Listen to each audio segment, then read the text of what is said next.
সামনে কয়েক ঘন্টা পর চলে আসছে রমজান মুবারক মাস। হে আমার ফারেস্তারা, তোমাদের নিজের নিজের কাজ তোমরা সেটে নাও, তোমরা গুছিয়ে নাও। আমার মেহমানরা মসজিদে আসবে, আমার বান্দারা আমাকে খুশি করার জন্য আসবে, আমার জন্য ভালোবাসার জন্য কোরআন তেলাওয়াত করবে, তারাবির নামাজ পড়বে, তারা লাইলাতুল কাদর জাগবে, না খেয়ে খেয়ে সারা রাত আমার জন্য কষ্ট করে দোয়া করবে। হে ফারেস্তারা, শয়তানের পায়ে বেড়ি লাগিয়ে দাও, জাহান্নামের গেটগুলোতে তালা লাগিয়ে দাও। আমার মেহমানরা আসবে, আর মেহমানদের জন্য সমস্ত প্রস্তুতি তোমরা গ্রহণ করে নাও। বন্ধুরে, আকাশকে তোলপাড় করে তুলেছি, রব আনন্দের সাথে মিক্সচার করে আজান দিচ্ছে আর ধ্বনি দিচ্ছেন। বন্ধু আওয়াজ দিয়ে বলছেন, হে মুসলমানেরা, তোমাদের কাছে রমজান মাস চলে এসেছে। তোমরা রমজান মাস কেমন ভাবে পালন করো?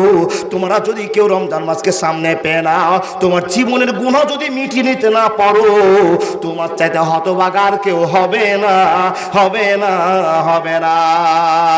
আল্লাহ বলছেন, বান্দা যত গুনাহ করেছ করে নিয়েছ, কিন্তু এক মাস তোমার কাছে আমি আল্লাহ গুনাহকে মাফ করার জন্য অফার পাঠিয়ে দিলাম।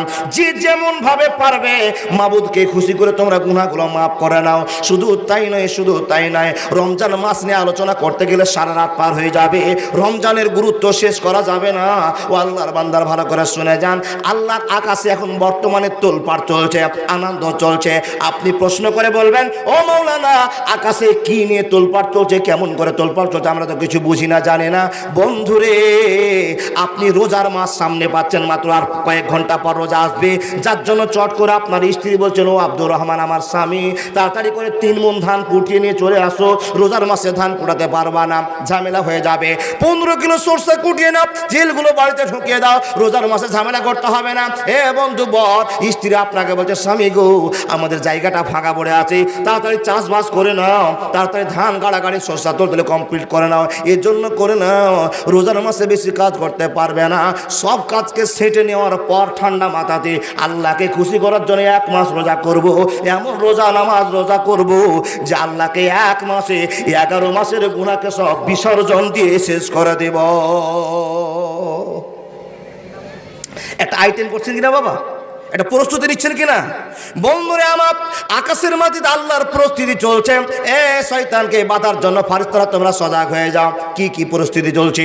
শয়তানকে বেড়ি পরিয়ে দাও, সামনে কয়েক ঘন্টা পর চলে আসছে রমজান মুবারক মাস। হে আমার ফারেস্তারা, তোমাদের নিজের নিজের কাজ তোমরা সেটে নাও, তোমরা গুছিয়ে নাও। আমার মেহমানরা মসজিদে আসবে, আমার বান্দারা আমাকে খুশি করার জন্য আসবে, আমার জন্য ভালোবাসার জন্য কোরআন তেলাওয়াত করবে, তারাবির নামাজ পড়বে, তারা লাইলাতুল কাদর জাগবে, না খেয়ে খেয়ে সারা রাত আমার জন্য কষ্ট করে দোয়া করবে। হে ফারেস্তারা, শয়তানের পায়ে বেড়ি লাগিয়ে দাও, জাহান্নামের গেটগুলোতে তালা লাগিয়ে দাও। আমার মেহমানরা আসবে, আর মেহমানদের জন্য সমস্ত প্রস্তুতি তোমরা গ্রহণ করে নাও। বন্ধুরে, আকাশকে তোলপাড় করে তুলেছি, রব আনন্দের সাথে মিক্সচার করে আজান দিচ্ছে আর ধ্বনি দিচ্ছেন। বন্ধু আওয়াজ দিয়ে বলছেন, হে মুসলমানেরা, তোমাদের কাছে রমজান মাস চলে এসেছে। তোমরা রমজান মাস কেমন ভাবে পালন করো? তোমরা যদি কেউ রমজান মাসকে সামনে পেয়ে নাও, তোমার জীবনের গুনাহ যদি মিটিয়ে নিতে না পারো, তোমার চাইতে হতভাগার কেউ হবে না, হবে না, হবে না। বন্ধুরা আমার, আল্লাহ তাবারক ওয়া তাআলা বলছেন, হে মানুষের দল, রমজান মাসে 11 মাসের গুনাহকে মাফ করে দেওয়ার জন্য, জীবনের গুনাহকে মাফ করে দেওয়ার জন্য সিদ্ধান্ত গ্রহণ করে নাও। হে বান্দা শুনে নাও, আমি আল্লাহ তোমাকে জীবনের গুনাহ মাফ করে দেওয়ার জন্য 3টা অফার দিলাম। এই 3টা অফার পাওয়ার পর যদি তুমি গুনাহ মাফ করতে না পারো, তো তোমার থেকে থার্ড ক্লাস মানুষ আর পৃথিবীতে কেউ হতে পারে না। চট করে প্রশ্ন করে বলবেন, ও বেটা এমদাদুল, ও ভাই এমদাদুল, আমাদেরকে আল্লাহ কি 3টা অফার দিয়েছেন একটু বলুন না। নবী মুহাম্মদুর রাসূলুল্লাহ সাল্লাল্লাহু আলাইহি ওয়াসাল্লাম বলতে আরম্ভ করেছেন, মান সামা রমাজানা ঈমানান ইহতিসাবান গফরা লাহু মা তাকাদ্দামা মিন জামবি। বন্ধুরা, এতগুলো মানুষ বারবার হাদিসটা আলোচনা করা হয়েছে, খুতবাতে আপনি শুনেছেন, জুমাতে শুনেছেন, কতবার জালসাতে শুনেছেন। আমার মাকসাদ কিন্তু এইদিকে বলার ছিল না। আপনাকে একটু কথা বলে যায়, আল্লাহর নবী নবী মুহাম্মদুর রাসূলুল্লাহ সাল্লাল্লাহু আলাইহি ওয়াসাল্লাম বলছেন, আল্লাহ 3টা অফার মুসলমানকে দিয়েছে, গুনাহগারের জন্য আল্লাহ সিলেক্ট করে দিয়েছে। ইয়া রাসূলুল্লাহ, কি কি 3টা অফার বলে দাও। মান সামা রমাজানা ঈমানান ওয়া ইহতিসাবান গফরা লাহু মা তাকাদ্দামা মিন যামবিহি। নবীজি বলেন, 1 নম্বর গুনাহ মাফের জায়গা। হে মানুষের দল, ভোর রাতে তোমরা সাহারি খেয়ে নেবে, সারাদিন সাহারি খেয়ে জীবন পার করবে। তোমার ভাই তোমার আইলে গিয়ে ঘাস কেটে নিয়েছো, তুমি রোজা অবস্থায় আছো, কেউ তোমার সরষাকে ফাঁস ফাঁক করে করে করে সরি দিয়ে ঘাস কাটছে, এমনি দিন হলে তার সঙ্গে মারামারি করে নিতে।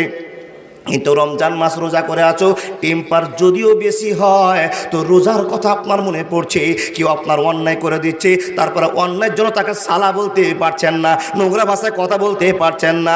আল্লাহ রাব্বুল আলামিন বলছেন, হে বান্দারা শুনে নাও, রোজার মাস রহমতের মাস, বরকতের মাস, ভালোবাসার মাস। নবী মুহাম্মদ আপনাকে শুনিয়ে বলছেন, মান সামা রমজানা ঈমানান ওয়া ইহতিসাবান গুফিরা লাহু মা তাকাদ্দামা মিন জামবিহি।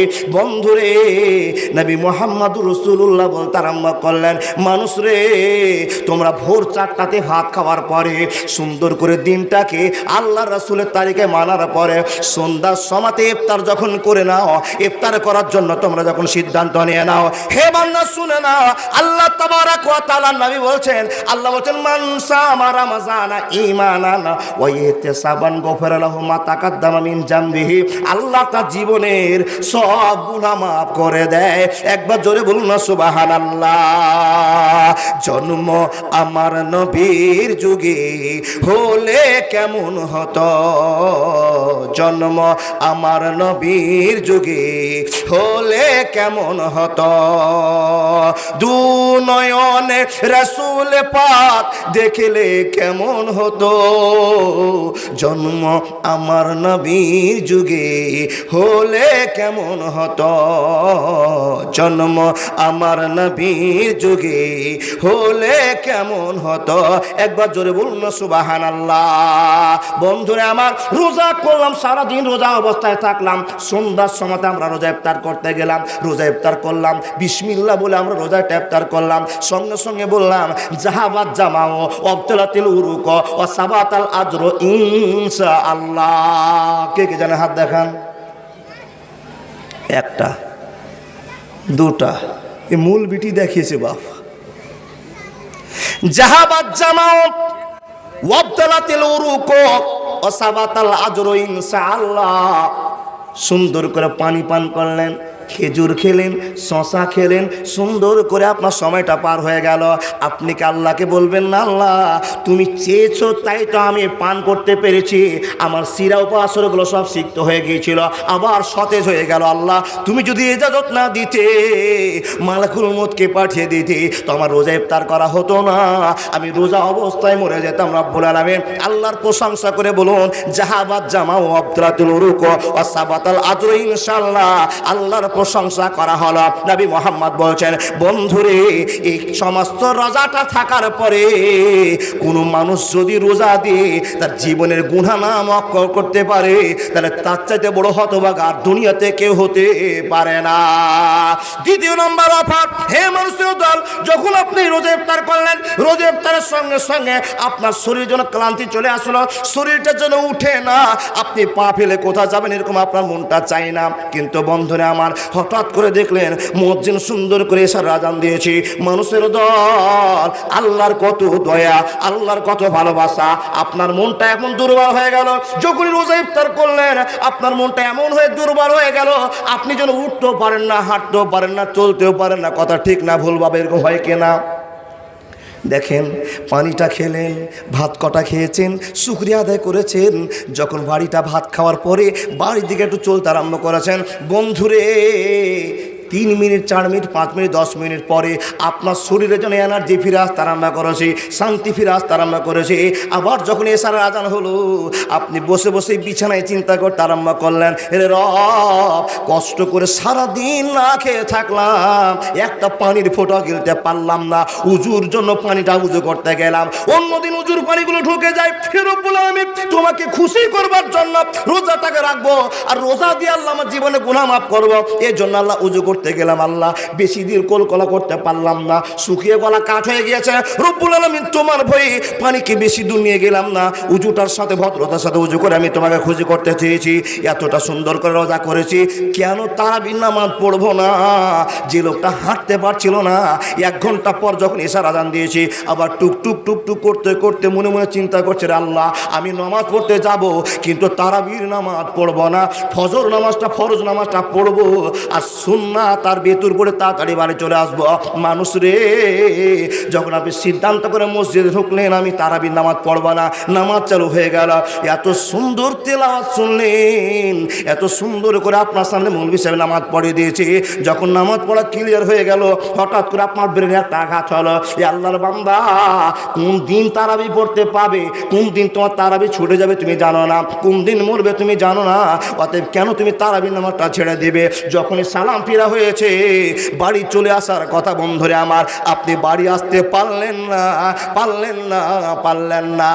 তারাবির নামাজে দাঁড়িয়ে গেলেন, বন্ধুরে আমার তারাবির নামাজ পড়লেন।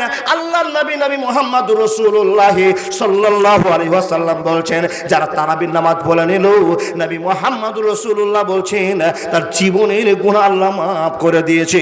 একবার জোরে জোরে বলুন না সুবহানাল্লাহ। তাহলে রোজা করে যে গুনাহ মাফ করতে পারলো না, তার চাইতে হতভাগা আর কেউ নেই। যে তারাবির নামাজ সুযোগ পাওয়ার পরে তারাবি পড়লো না, তার চাইতে হতভাগা আর কেউ হতে পারে না। আর একটা অফার আছে, দুটো চলে গেল, আর একটা অফার কি? আল্লাহ বলছেন, যেই লোকটা 11 মাসের গুনাহকে বিসর্জন দিতে পারলো না, তার চাইতে হতভাগা আর কেউ নাই। আল্লাহ কি কাজ দিয়ে আমি আমার গুনাহকে মাফ করব? বলে লাস্টের অফারটা হলো, কোনো মানুষ যদি 21 রাত, 23 রাত, 25 রাত, 27 রাত, 29 রাত, 5টাই কিন্তু জাগতে হবে। কিন্তু এখনকার বর্তমানে আমল হচ্ছে মাওলানা ডিজে নিয়ে এসে গান বাজনা করে 27 পালন করছে। নাউজুবিল্লাহ। আনন্দ বাবা, আনন্দ করে 3-4 জন পিকনিক করে 27 রমজান পালন করছে। এই পালন করা হবে না। আমি ফতোয়া দিতে পারবো না, সারা আলেম হয়ে আছে, শুধু শুনে নেবেন। আল্লাহর বান্দা 5 দিন আপনি মানছেন, নবীজি বলছেন মা তাকাদ্দামা মিন জামবি। এর মানে কি বললাম? মা তাকাদ্দামা মিন জামবি, আগের গুনাহ, সুবহানাল্লাহ। খবরটা নেন, আগের পরের জিন্দেগির গুনাহ আল্লাহ মাফ করে দিবেন। জরুর সুবহানাল্লাহ।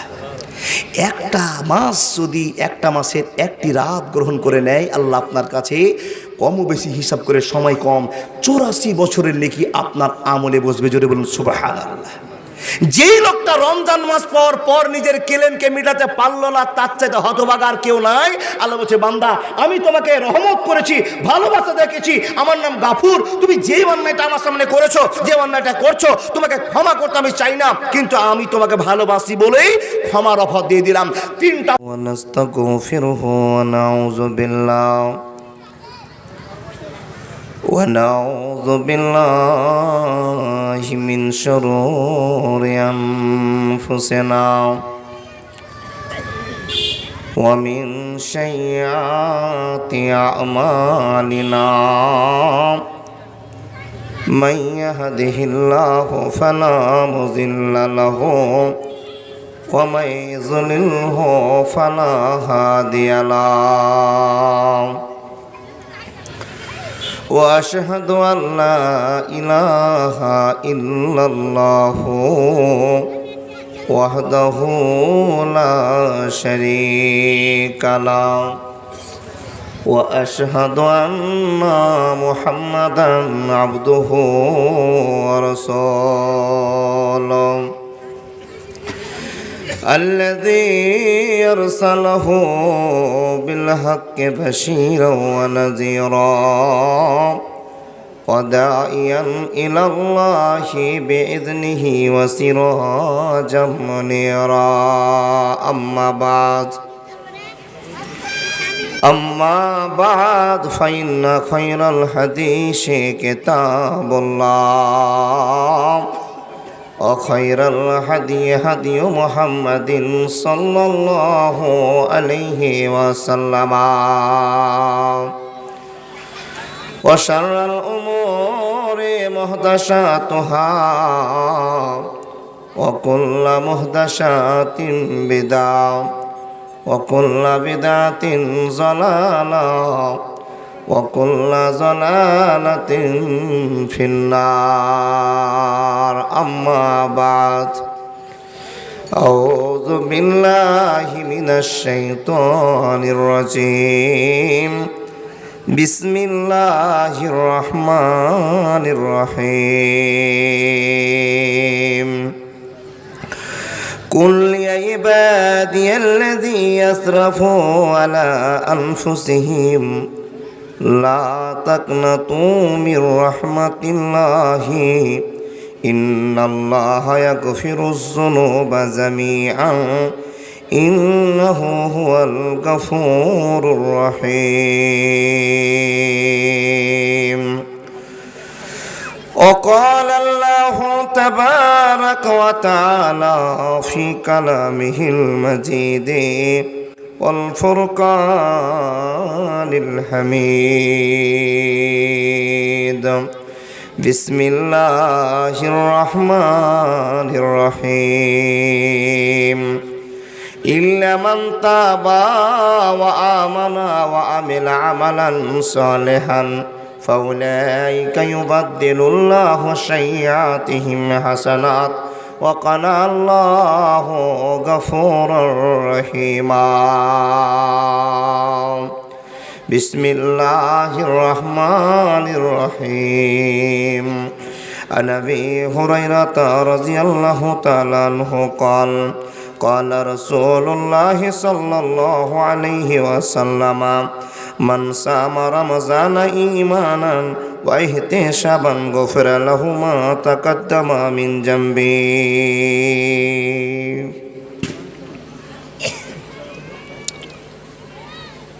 আমাদের তুমি সব কিছু দিয়ে, আমাদের তুমি সব কিছু দিয়ে নিজে কি পেয়েছ প্রভু আমার। কয়টি মানুষ শির নত করে তোমাকে বোঝায় হক তোমার, তোমাকে বোঝায় হক তোমার। যাহাদের তুমি জন্ম দানিলে শ্রেষ্ঠ জীবের কোলে, বিনিময়ে তুমি অপসনা চাও কোরআনে ঘোষণা দিলে। যাহাদের তুমি জন্ম দানিলে শ্রেষ্ঠ জীবের কোলে, বিনিময়ে তুমি অপসনা চাও কোরআনে ঘোষণা দিলে। হারামের তারা ডানা সাজিয়ে গরম করিল পাপ বাজার। আমাদের তুমি সব কিছু দিয়ে নিজে কি পেয়েছ প্রভু আমার, নিজে কি পেয়েছ প্রভু আমার। কয়টি মানুষ শির নত করে তোমাকে বোঝায় হক তোমার, তোমাকে বোঝায় হক তোমার। বাঁচিবার তরে আহার দিয়েছ আমরা পেটে খাই,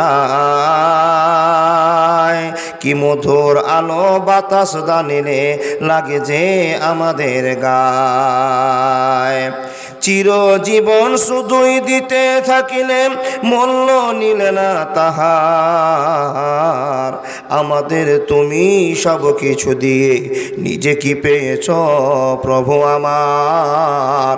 কয়টি মানুষ শির নত করে তোমাকে বোঝায় হক তোমার, তোমাকে বোঝায় হক তোমার। তুমি ছাড়া আর নেই কোনো গতি স্বীকার করে না যারা, তুমি ছাড়া আর নেই কোনো গতি স্বীকার করে না যারা। আমি যে তাদের কি দিয়ে বোঝায়, তারা তো জ্ঞানের মরা, তারা তো জ্ঞানের মরা। নিতে চাই সব দিতে নয় কিছু, নিতে চাই সব দিতে নয় কিছু, আরামের পাপাচার। আমাদের তুমি সব কিছু দিয়ে নিজে কি পেয়েছ প্রভু আমার, নিজে কি পেয়েছ প্রভু আমার।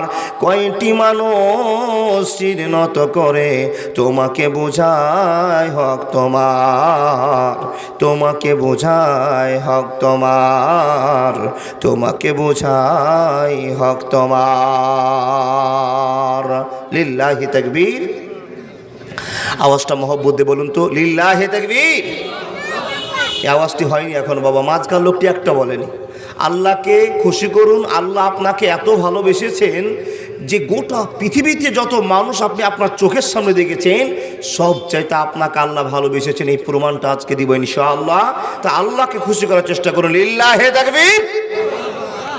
চলমান সভার যোগ্যতম নির্বাচিত সভাপতি মহাশয়, উপস্থিত অগণন আলেমে দিন, সম্মুখে বসে থাকা ইমানদার ভাই ও বাবারা, মহব্বতের সাথে পর্দানাশীল মায়েদের জন্য আলোচনা। আমার মা বোনদেরকে আল্লাহ কবুল করুন। যারা পর্দায় প্রাধান্য দিয়ে নিজের আবরুকে ঢেকে নিয়ে জালসা শোনার জন্য বসেছে, আল্লাহ সকলকে তুমি গ্রহণ করে নিন, বলে আল্লাহুম্মা আমিন। ভাই ও বাবাজি আমার, আল্লাহর হাজারো প্রশংসার পর মাবুদের কাছে আর একবার করজোড়ে আমরা আবেদন করব যে আল্লাহ আমাদের সামনে বিশ্ব নবীকে আমাদের জন্য মডেল বানিয়েছেন, সেই মুহাম্মদ রাসূলুল্লাহ সাল্লাল্লাহু আলাইহি সাল্লামের উপরে আল্লাহর রহমত, ভালোবাসা, শান্তি যেন বর্ষিত হয়। আল্লাহুম্মা আমিন। আল্লাহুম্মা সাল্লি আলাই, আল্লাহুম্মা বারিক আলাই। ভাই ও বাবাজি আমার, সুন্দর একটা মুহূর্ত, সুন্দর একটা টাইম, সুন্দর একটা আলোচনা আপনাদের সামনে উঠাবার চেষ্টা করছি। যদি আল্লাহ চান তবে এই আলোচনা বলা সম্ভব, আপনাদের শোনা সম্ভব। আল্লাহ যেন আমাদেরকে কবুল করেন, বলুন আল্লাহুম্মা আমিন। আমার সভাপতি সাহেব, মাওলানা সাহেব যে কথাটা বলেছেন, ঠিক কথাই বলেছেন। ও আল্লাহর বান্দা, এই জালসাটা অন্য কোথাও ছিল, সেই জালসাটাকে ম্যানেজ করার পর এই মান্দা পড়ার জন্য সিলেক্ট করা হয়েছে। আল্লাহ চেয়েছেন, আপনি বলুন 19 তাহলে কালো ডেট কেটে দিয়েছেন, জি না, সেটা পরের গল্প। কাউকে কষ্ট দিয়ে এখানে আসা হয়নি, আল্লাহ চেয়েছেন তাই হাজির হয়েছি। আবার একটা কথা বলে দিই, এই জালসা আপনাদের খুব ভালো বাসা একটা আছে আপনাদের, এই জালসায় মহব্বত আপনাদের কতটা আছে। মহব্বত জালসার নয়, এটা আপনার প্রমাণ দিচ্ছেন জালসার নয়, মহব্বতটা হলো মসজিদে, তাই না বাবা? মহব্বতটা আমাদের মসজিদের, জি। তাই তো সিদ্ধান্ত করলাম যেতেই হবে। আর বক্তা সাহেবের নাম শুনলাম ওবায়দুল্লাহ সাহেব, মনে মনে ভাবলাম জালসাটা একবার ভাবছি যে আসবো কি আসবো না, চিন্তা ভাবনা করে দেখলাম না, আসতেই হবে। তার কারণ জালসার কথা দিয়েছি, মানে যেই জালসাটা বাদ দিয়েছিলাম ওরা আবার বিনয়ের সাথে রাতে বলছে, মৌলী সাহেব আপনি থেকে যান, যাওয়া যাবে না। আমি বললাম ভাই যদি এই জালসা মিস করে দিই তাহলে আমার খালি চোখে অপারেশন করা হবে, কোনো দিকে আমি তাকিয়ে চলাচল করতে পারবো না। জি, যাই হোক, আল্লাহ চেয়েছেন উপস্থিত হয়েছি। 11:30টায় গাড়ি ছেড়ে 5:30টায় বাড়িতে পৌঁছেছি। খুব কষ্ট করে আপনাদের সামনে দুটো কথা বলবো, কিন্তু পরিস্থিতি দেখে মনে হচ্ছে 2 জালসাতে লোককে খাইয়ে শেষ করে দিয়েছেন, মনে হয় তার জন্য আর বিহানকে জাফর দেননি। মান্দাপাড়া মহিলা মাদ্রাসা জালসা, ছেলে মাদ্রাসা জালসা, 2 জালসাতে প্রচুর খরচ করেছেন, তার জন্য মসজিদে জালসা তার খরচ করার সিদ্ধান্ত নেননি। বুঝতে পারছি, যদি খবর দিতেন বিহানকে, আত্মীয় স্বজনকে, তারা তো সব চেপে পড়তে। এখন তো কাজ কারো নয়, রাস্তাঘাটের পরিস্থিতি দেখে বুঝতে পারছি যে লোক একটু কম হবে। আমাদের গ্রামের লোকটা আসলে তো জি, পূর্ণ হয়ে যাবে। আর এই গ্রামে যতগুলো মানুষ আছে যদি বসে যায় তাহলে তো আলহামদুলিল্লাহ। মসজিদে যেরকম জায়গা হয় না, ফিল্ডেও জায়গা হবে না। লোক বেশি হয়ে গিয়েছে বলেই তো মসজিদের উন্নতি গল্পে 3য় তলা হওয়ার জন্যই জালসা। আল্লাহু আকবার কবিরা। 1 তলা বানিয়েছিলেন, মানুষের ভিড়ে আবার 2 তলা বানালেন। আবার ইমানের দাবিদার মানুষ বেড়ে গিয়েছে, নামাজি হয়েছে, তাই তো 3য় তলা সিদ্ধান্ত নিয়েছে। আল্লাহ প্রতিটা গ্রামে যত মসজিদ আছে, মুসল্লিরা আছে, আল্লাহ মসজিদ মুসল্লিদেরকে তুমি জীবনে ভালোবাসা দিয়ে তুমি আগলে রাখার তৌফিক আমাদেরকে দিয়ে দে, আমাদের জীবনকে ধন্য করে দাও, বলুন আল্লাহুম্মা আমিন। ভাই ও বাবা, এতদিন থেকে আমরা জালসা শুনছি, আরও যতদিন বাঁচবো কত জালসা শুনবো। আল্লাহ যেন আপনাকে শুনে আমল করার তৌফিক দান করেন। আরেকবার বলুন আল্লাহুম্মা আমিন। ব্রাদার ইসলাম, সময়টা দূর করে পার হয়ে যাচ্ছে। আমরা আল্লাহকে চোখে না দেখলেও অন্তরে দেখে নিয়েছি। একটু বোঝার চেষ্টা করবেন। আল্লাহকে চোখে আমরা দেখিনি কেউ, কিন্তু অন্তরে এমন বড় জায়গা দিয়েছি, আল্লাহ ছাড়া কারো কাছে মাথা নত করি, এই যে কথা বলুন একটু, করি না। আর কোনোদিন আল্লাহ ছাড়া কারো কাছে মাথা নত করব, আপনারা বলবেন না কথা নাকি?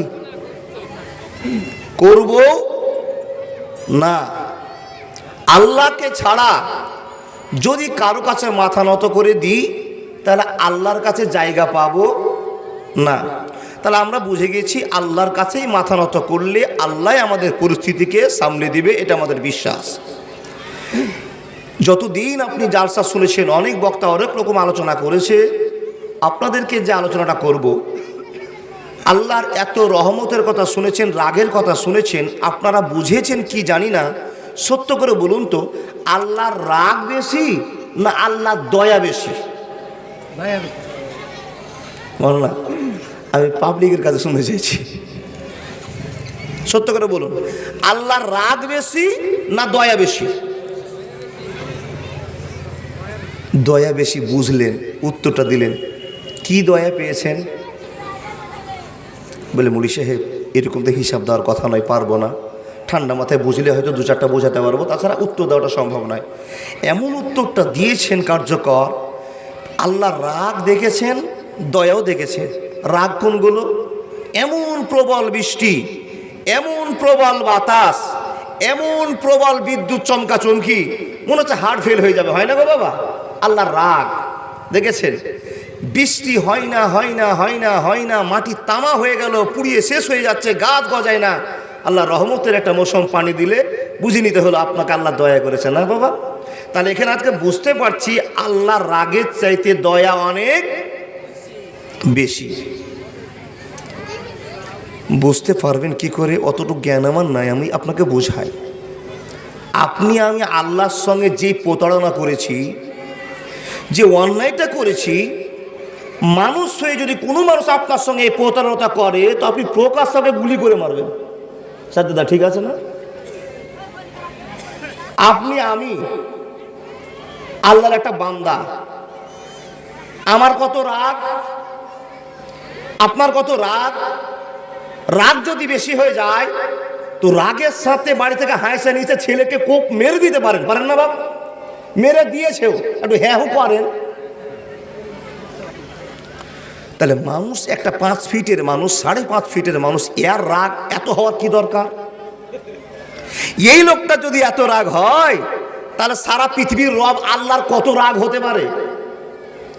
এই লোকটা নিজের বেটাকে কোলে করে মানুষ করে, এত আদর করে, যত্ন করে, সব কিছু ফিটিং ফাটা করে দেওয়ার পর ছেলে একটা কথা মানেনি, যার জন্য বাপ তাকে হাইসা চালিয়ে দিয়ে কিংবা ছোরা মেরে দিয়ে জখম করে দেয়। একজন মানুষ আরেকজন মানুষকে মার্ডার করে দেয়, রাগ বেশি হওয়ার কারণ কি না? তাহলে আপনার মতো 1.5 ফিটের মানুষ যদি এত রাগ হয়, তাহলে আল্লাহর কত রাগ হতে পারে একটু বুঝেন। তাহলে আল্লাহর যত রাগ আছে, তার চাইতে কোটি গুণ রহমতও আছে। ভাই বাবা, বুঝবো কি করে? দেখুন, একজন সাধারণ মানুষ রাস্তা দিয়ে হাঁটছে, তো ছোট্ট একটা ব্যাটাকে নিয়ে হাঁটছে, ছেলেকে নিয়ে যাচ্ছে, নিজে ছেলেকে নিয়ে যান। ভালো ঘরের ছেলে ভালো প্রশ্ন করবে, ভালো বংশের ছেলে, ভালো বাপের ছেলে ভালো কথায় উত্তর দিবে আর জানতে চাইবে। দুই বাপ বেটা হাঁটছে, দুই বাপ বেটা হাঁটতে হাঁটতে ছোট বেটা প্রশ্ন করছে, ছোট্ট ছেলেটা 10 বছরের বাচ্চা, আব্বা ওখানে লোকজন আছে, মসজিদের কমিটি যারা আছেন, দয়া করে ওখানে যাও, যা বলো যে তারাকে বলো যে খুব দেখাচ্ছে, অনেক লোক আছে, অনেক জায়গা আছে, আপনার ওখানে কেন বলি করছে, ও কি বলেছে? একটা লোক দেখলাম বুঝে বুঝে ওখানে বসবেন কেন? ওরা ভিড় করে বসবেন, খুব সারি যারা আসেন না আপনারা কেন? জি, ছোট্ট বাচ্চাটা বাপকে প্রশ্ন হচ্ছে, রাস্তায় হাঁটছে, হাঁটতে হাঁটতে একটা বড় বাগান পার হচ্ছে। বাগানটা পার হতে হতে বলছে, আব্বা এতক্ষণ থেকে আমি হাঁটাহাঁটি করছি, তুমি আর আমি হাঁটছি, কিন্তু বাগানটা শেষ হয় না। আব্বা বলো তো এই বাগানটা কত বড়? তো বলছে, অনেক বড় বাবা, এই বাগান অনেক বড় বাগান, তুমি আজকে দেখছো তো দেখো। ছোট্ট বেটাটা প্রশ্ন করে বলছে, আব্বা এই বাগানের চাইতে কি বড় কোনো জিনিস আর আছে? তো তখন আব্বা সাধারণ মানুষ তো জ্ঞান বেশি না, তখন বলছে এই পাগল, এই বাগানের চাইতে আকাশের দিকে তাকাও, কত বড় আকাশ, তাকাও না, দেখো কত বড় আকাশ। বাচ্চাটা এটা বোঝার পরে বলছে আব্বা আকাশের চাইতে কি আর বড় কোনো জিনিস আছে? তো বাপের যেটা বুদ্ধি আছে সে বলছে এ বেটা, এ আকাশের চাইতে আল্লাহ আরো বড় জিনিস তৈরি করেছে। সেটা কি? আকাশের ভিতরে যে তারাগুলো দেখছো এগুলো আরো বড়। সুবহানাল্লাহ বলুন। আবার বলছে আব্বা তারার চাইতে কি আরো কিছু বড় আছে? বাপ জানে না, ওয়াজ শুনেছে কোনোদিন। ও বলছে তারার চাইতে আরো কিছু বড় বড় জিনিস আছে, যেটা গ্যালাক্সি, যেটা আর কিছু অনেক বিজ্ঞানের নাম দেওয়া আছে, এছাড়া আরো বড় জিনিস আছে। এই যতবার প্রশ্ন করছে বাপকে, বাপ কিন্তু ঘামতে শুরু করেছে। আরে আমার ছোট রিয়ার ফিরে বেটা, এই প্রশ্নগুলো হচ্ছে আমি আর কি দিয়ে বোঝাবো? আমি বললাম জমিন বড়, আসমান বললো, বাগান বললো, আবার আকাশের দিকে চলতে আরম্ভ করলো। যেটি জানার পরে বাপকে আবার ছেলে জিজ্ঞেস করছে আবার আর কিছু বড় আছে? বাপের পুঁজি শেষ, কি বুঝাবে? তখন বাপ বলছে এই আল্লাহর বান্দা, ছোট ব্যাটার প্রশ্ন শুনে বাপ বলছে আমি তো আর বলতে পারবো না, যদি আমার ছেলে আর একটা জিজ্ঞেস করে আর কি বড়, এটা বলতে পারবো না। বন্ধরে আমার মেন টাইমটাতে আবার সে ছোট্ট বেটা আব্বাকে প্রশ্ন করে বলছে আব্বা তুমি তো এই জমিন বড় বললে, বাগান বড় বললে, আকাশ বড় বললে, আকাশে তারা বড় বললে, চাঁদ সূর্য অনেকের গল্প তুমি শুনিয়ে বড় বড় বড় বললে। এবার আপনার কাছে শেষ প্রশ্ন, আপনি বলুন তো সব চাইতে পৃথিবীর ভিতরে কোন জিনিসটা বড়?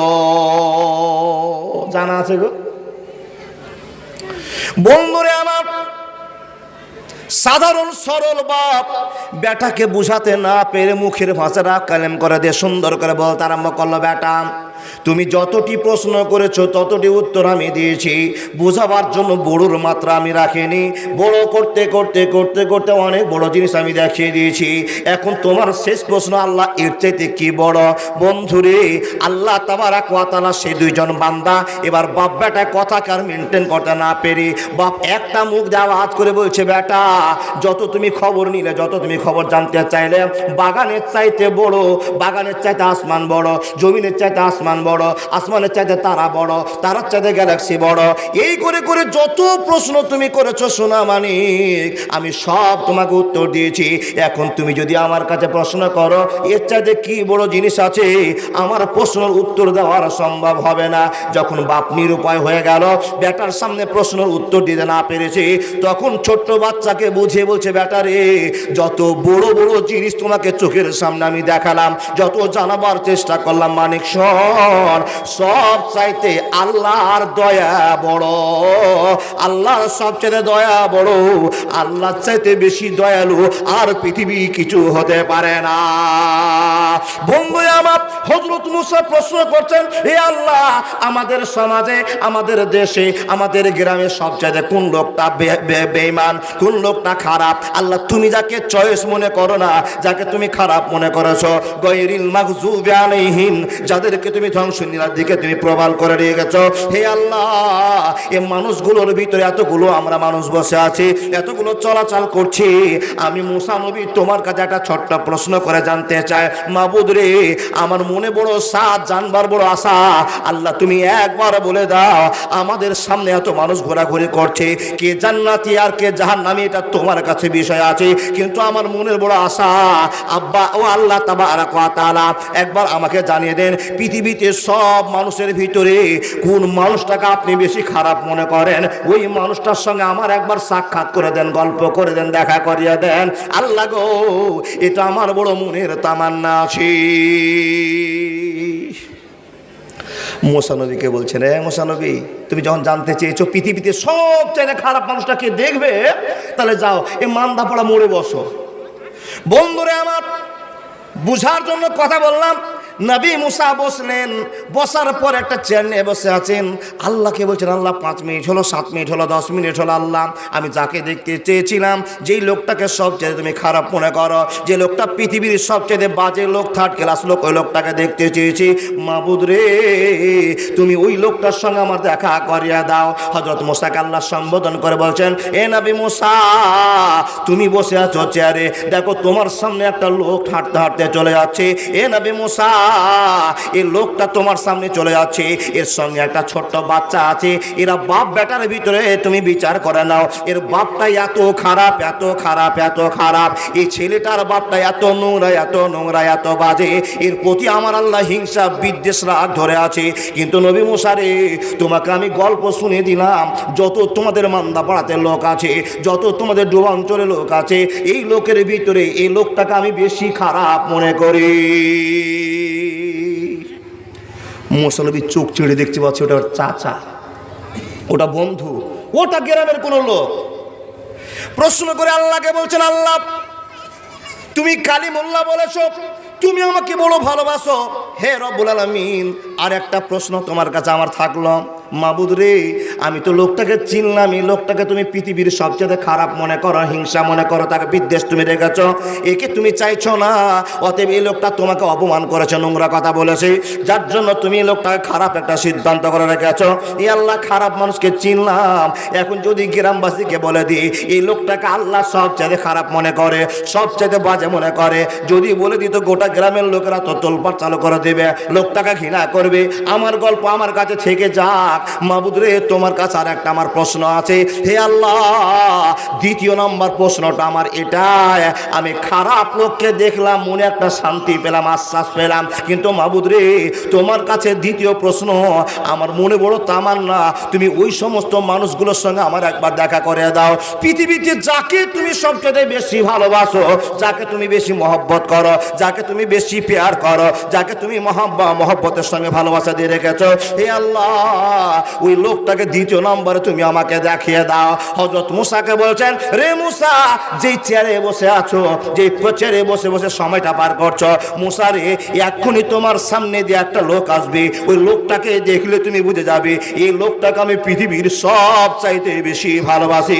জোরে জোরে বলুন না সুবহানাল্লাহ। বন্ধুর প্রেমে কি আনন্দ কেউ তো জানে না, প্রেম বিনে প্রাণ বন্ধুরে দেখা পাবি না। মুসা নবী প্রেম করিল, আগুনে ঝলসিয়ে দিল, মুসা নবী প্রেম করিল, আগুনে ঝলসিয়ে দিল, এ শুধু প্রেম নয়, প্রেমের ছলনা, প্রেম বিনে প্রাণ বন্ধুরে দেখা পাবি না। বন্ধুর প্রেমে কি আনন্দ সবাই বুঝবে না, প্রেম বিনে প্রাণ বন্ধুরে দেখা পাবি না। একবার জোরে বলুন না সুবহানাল্লাহ। বন্ধুরে আমার কথা বলতে আরম্ভ করলাম, নবী মুসা চেয়ারে বসে আছেন, সময় 7 মিনিট পার হয়ে গেল, 8 মিনিট পার হয়ে গেল, আবার আল্লাহকে বলছেন, মাবুদ রে, আমি তো এখন ভালো লোক দেখার জন্য বসে আছি, আল্লাহ তুমি দেখিয়ে দাও কোন লোকটাকে ভালো বলেন, কোন লোকটাকে তুমি পছন্দ করো, হে আল্লাহ একবার বলে দাও।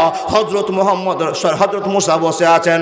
বন্ধুরে, এমন তো সময়তে যে লোকটা এক্ষুনি 5 মিনিট আগে চলে গেল, ওই লোকটাকে আল্লাহ পৃথিবীর খারাপ মানুষ বলে পরিচয় দিলেন। নবী মুসা দেখলেন আবার 10 মিনিট পরে ওই লোকটা আবার সামনে দিক দিয়ে হেঁটে চলে যাচ্ছে। আল্লাহ তাবারক ওয়া তাআলা বলছেন, এ আল্লাহর বান্দা নবী মুসা, শোন শোন শোন, তুই ভালো লোক দেখতে চেয়েছিলি, এই যে দেখে নে, এই লোকটা আমার কাছে সব চাইতে দামি, এই লোকটা আমার কাছে ভালো, এর চাইতে ভালো মানুষ আমার সামনে আর এখন কেউ নাই। মুসা নবীর চোখ বড় বড় হয়ে গেল। এ বাবা, জ্ঞান নেন, অবাক হয়ে যাচ্ছেন। আল্লাহ, 5 মিনিট আগে এই লোকটাকে তুমি পৃথিবীর সবচেয়ে দাগি ক্রিমিনাল খারাপ বলছো, আর এই লোকটাকে 10 মিনিট পর আবার বলছো পৃথিবীর সবচেয়ে ভালো মানুষ, এটা আমার কাছে প্রিয় বান্দা। আল্লাহ, এই গল্পটা আমি বুঝতে পারলাম না। মুসা, বুঝতে পারিসনি, বুঝ। কি বুঝবো? গল্পটা আপনাদের সামনে করেছিলাম। ছোট্ট বাচ্চা আব্বাকে বলছে, আব্বা কি বড়, কি বড়, কি বড়, এই বড়, সেই বড়, এই বড়, সেই বড়, করতে করতে করতে করতে বাপের পুঁজি যখন শেষ হয়ে গিয়েছিল, তখন বাপ বলেছিল, বেটা রে, বুঝাবার মতো আমার আর ক্যাপাসিটি নাই রে মানিক শোন, যা বড় জিনিস দেখেছো গোটা পৃথিবীকে আল্লাহর রহমত ঢেকে রেখেছে, আল্লাহর ভালোবাসা ঢেকে রেখেছে, আল্লাহর দয়া ছাড়া আর ভালো বড় জিনিস আমার জানা নাই। হে নবী মুসা, এই বেঈমানটা, কাফেরটা, শয়তানটা, লুচ্চাটা, গুন্ডাটা, মাস্তানটা যখন আমার নাম নিয়ে আমার প্রশংসা করেছে রে মুসা, আমি আল্লাহ রাগকে পানি করে দিয়ে, আমার রাগকে সব নয়নজলিতে ফেলে, আমার গোসাকে তার জন্য তুলে নিয়ে আমি আল্লাহ তাকে ক্ষমা করে দিলাম। ক্ষমা করে দিয়ে তোমার সামনে দেখিয়ে দিলাম যে লোকটা গুনাহ করে, আর গুনাহ করার পরে আমার কাছে নিচু হয়ে মাথা হাত তুলে কাঁদতে আরম্ভ করে, হে রব্বুল আলামিন আমাকে ক্ষমা করে দাও, আমি আর চুরি করব না, আর বেঈমানি করব না, আর মানুষকে মার্ডার করব না, আর বাপ মাকে কষ্ট দেব না, পড়োশিকে জ্বালাবো না। যখন লোকটা স্বীকার করে নেয় রে মুসা, কান খুলে শুনে নাও, বেরার বুঝে নাও, আমি আল্লাহ তাকে ক্ষমা করে দিই, আমি আল্লাহ তাকে ক্ষমা করে দিলাম। আমি এই কথাটার জন্য ক্ষমা করলাম, বেটাকে বুঝাতে না পেরে এক বাক্যে বলেছে, আমার আল্লাহ সবচেয়ে দয়া বড়, আমার বান্দা আমার নামের প্রশংসা করেছে, আমার নাম গাফুর, আল্লাহু গাফুর রহিম। এই জন্য তাকে ক্ষমা করে দিয়ে পৃথিবীর শ্রেষ্ঠ মানুষের খাতায় 1 নম্বরে তার নাম বসিয়ে দিলাম। একবার জোরে করে বলুন লিল্লাহি তাকবীর। যাদের হৃদয়ে আছে আল্লাহর ভয়, তারা কবু পথ ভুলে যায় না, আল্লাহর প্রেম ছাড়া এই দুনিয়ায় কারো কাছে হাত পেতে চায় না। গভীর রাতে যারা সিজদাতে রয়, দুটি চোখে যেন তার নদী বয়ে যায়, ছলনার হাতছানি যতই আসুক পিছনে ঘুরে সে তাকায় না। যাদের হৃদয়ে আছে আল্লাহর ভয়, তারা কবু পথ ভুলে যায় না। একবার মন থেকে বলুন আল্লাহু আকবার। কিছু বুঝতে পারলেন? কিছু বুঝতে পেরেছেন বাবা দাদারা, ও মা বোন? আল্লাহ তাবারাক ওয়া তাআলা বলছেন, পৃথিবীতে যত জিনিস দেখেছো সব চাইতে বড় জিনিসের নাম হলো আল্লাহ। কি বলেন ভাই? বলে না আল্লাহ দয়া। পৃথিবীতে যত বড় জিনিস দেখেছেন সবচেয়ে কি হলো তাহলে? আল্লাহর দয়া। ছোট্ট বাচ্চাটা বলছে, আপনারা কেন বলছেন না? জালসা শুনে কি আপনার বিরক্ত হয়েছেন? বা যদি বিরক্ত হয়ে যান তাহলে আমাকে নিয়ে না, আমার অভ্যাসই হলো প্রশ্ন করা। আর বক্তার সাথে যদি শ্রোতা সামিল না হয় তাহলে বক্তা ওয়াজ খুঁজে পাবে না। একটাও মুখস্থ করিনি, 3 দিন থেকে খালি ভাবছি কি ওয়াজ করব, কি ওয়াজ করব, কি ওয়াজ করব। ও আল্লাহর বান্দা, ভাবতে ভাবতে অনেকগুলো কথা জানা ছিল, আবার 1000টা মৌলবীকে ফোন করে, অনেক বন্ধুকে ফোন করে, কোনো বক্তার কাছে বসে জেনে জেনে জেনে জেনে আপনাদের সামনে এইটা শেয়ার করছি। আল্লাহর বান্দা, আমি যা বলছি বুঝতে পারছেন তো? মাথা ঝুঁকে না। আপনার মুখে কি আল্লাহ তালা মেরে দিয়েছে? জি জি জি। তাহলে মন থেকে আবার বলুন, পৃথিবীতে যত বড় জিনিস আছে সবচেয়ে বড় জিনিসের নাম কি? মাশাআল্লাহ। 5 টাকা দাও তো সিরাজুল, তোমারই ব্যাটা নাকি? জি মাশাআল্লাহ। এটাই শ্রোতা টাকটা আছে। আল্লাহু আকবার কাবীরা। আল্লাহর বান্দা, এবার আপনার কাছে প্রশ্ন, আল্লাহর দয়া কত বড় এখন আপনাকে ভাগ করে বুঝাবো। দেখুন, আপনি আমি দুনিয়াতে আসার পর যা ক্লেম করেছি, যা অন্যায় করেছি, যা অন্যায় করছি, এর জন্য আপনাকে পুড়িয়ে মেরে দেওয়া দরকার। দেখেন দেখেন দেখেন দেখেন দেখেন, আপনি আমি পৃথিবীতে আসার পর যা আল্লাহর সঙ্গে প্রতারণা করেছি, অন্যায় করেছি, এই জন্য আল্লাহ আমাদের ওপর বুলডোজার দিয়ে ধ্বংস করে দেওয়া দরকার। কিন্তু করেনি কেন? বলে আমার নাম গফুর। সুবহানাল্লাহ বলুন, আমার নাম গফুর, আমি মাফ করনেওয়ালা। বান্দা, তুমি যে এত অন্যায় করেছো, তারপরও তোমাদের উপরে নিষ্পোষণ চালাতে পারছি না, আমি ক্ষমা করে দিই, ক্ষমা করে দিই। ও আল্লাহর বান্দা, আপনি জীবনে যত রহমত বরকত আল্লাহর পেয়েছেন, সব চাইতে সেই লোকটা রহমত পেয়েছে, বরকত পেয়েছে, ভালোবাসা পেয়েছে, যেই লোকটা মানুষকে ক্ষমা করতে শিখেছে, মানুষকে মাফ করতে শিখেছে। সেই লোকটার চেয়ে বড় ভালো মানুষ পৃথিবী তার 2য় নম্বরে খুঁজে পাওয়া যাবে না।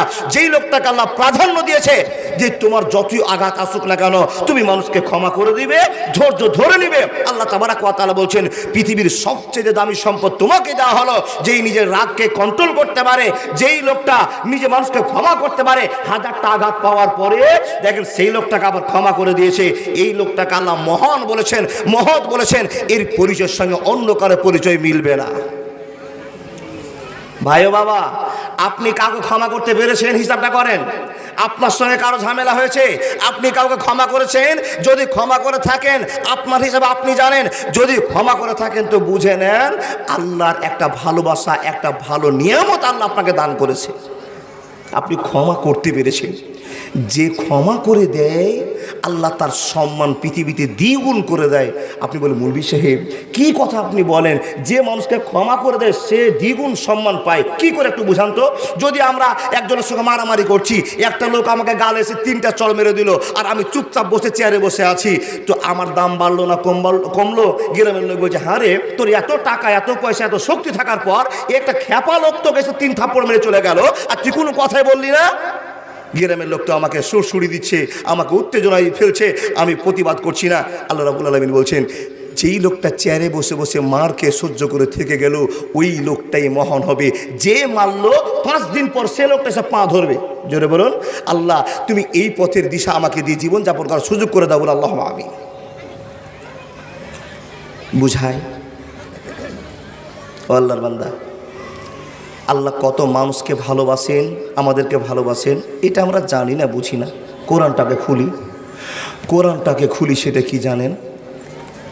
আল্লাহ কোরআনে কতবার যে বলেছেন এই মুসলমানেরা তোমরা শোনো, এই মুসলমানেরা তোমরা শোনো, এই মুমিন মুসলমান তোমরা শোনো, কিন্তু একবারও বলেনি এ খ্রিস্টান তোমরা শোনো, এ নাসারা তোমরা শোনো, এরকম ডাক দিয়ে কাউকে বলেনি। শুধু মুসলমানকে আল্লাহ চয়েস করে কোরআনে বারবার বলছেন ইয়া আইয়ুহাল্লাযীনা আমানু, ইয়া আইয়ুহাল্লাযীনা আমানু। তাহলে আপনাকে আমাকে আল্লাহ কত ভালোবাসেন আর খুলে বুঝাতে পারবো বাবা?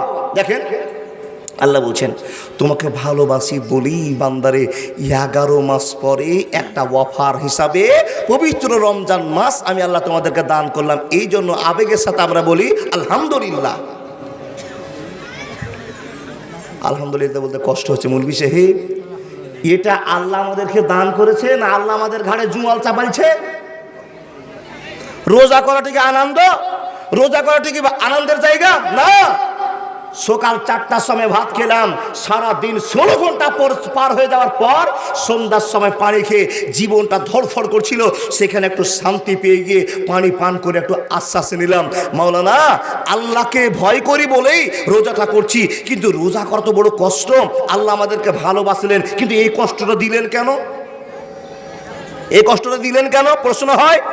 রোজা বাদ দিয়ে আরো একটু ইবাদত দিত।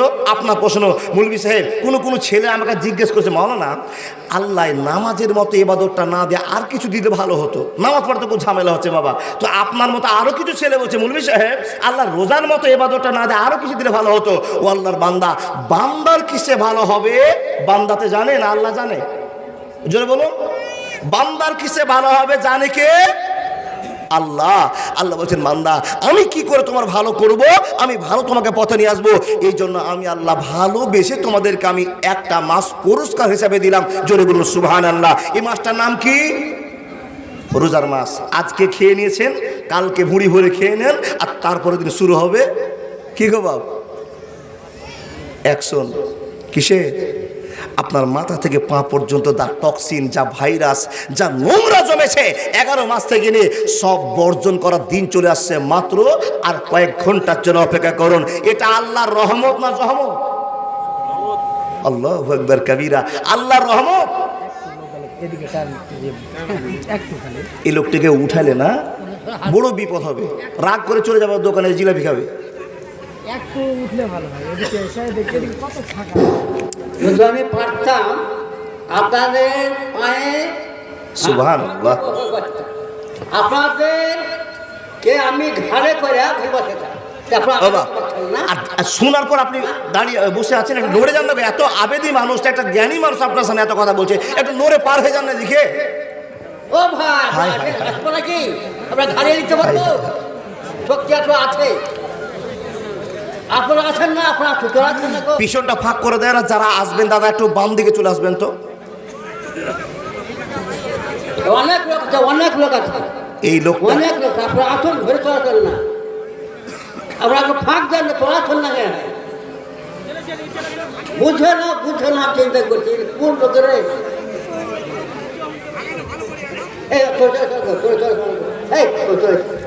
জি জি জি হয়ে গেছে মাওলানা বসে যান, ফাঁক দিয়েছে আলহামদুলিল্লাহ। পিছনে একটু জায়গা ফাঁকা রাখবেন, পিছনে ফাঁকা জায়গাটা দিয়ে রাস্তাটা বলে রাখবেন। ও মামা ওই রাস্তাটা ক্লিয়ার করে রাখেন, ওর দিকে চলে আসবেন ইনশাআল্লাহ। আচ্ছা কি বলছিলাম জি,